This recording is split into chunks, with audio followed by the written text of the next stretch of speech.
We'll guide you through how to update the YouTube app on an Android. If you find this useful, then consider subscribing and liking the video. So over time, there are more updates released for the YouTube app.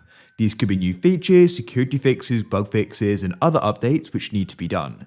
It's a good idea to go and keep the app up to date so you can go and fully utilize it and so everything keeps working properly. So we're going to guide you through this step by step. Make sure this full guide so you know how you can go and update it. It's much easier than you probably think, so we're going to walk you through how it can be done. And of course, you can apply this to other apps as well to go make sure they're up to date as well. So to go about this, what we can do is we can actually come out of YouTube. We don't do it in the YouTube app itself.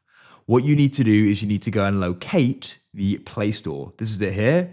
So this is the store where you go and get games and apps from. It's likely used it before. If you struggle to go and find it, you can swipe up and then go and search for the top, or just swipe across it until you can find it, but the search bar is really convenient.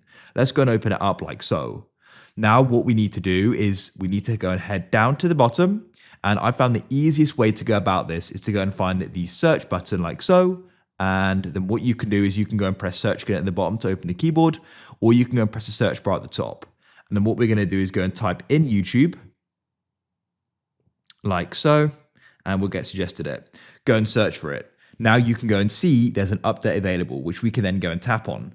So it's important to note there may not always be an update available. You may already have the up-to-date version. You'll know that because here it will go and say open. But in my case, there is an update available as it goes and says update. So what we can do is go and tap on it like so, and now it's going to go and start. You're going to see it's pending. Surely it will go and download and it will automatically install. You can see it's now finished downloading. You'll know it's finished when it goes and says open, and this indicates it's up to date as well. So that's it. You've now successfully gone and updated it, and you can go and use it.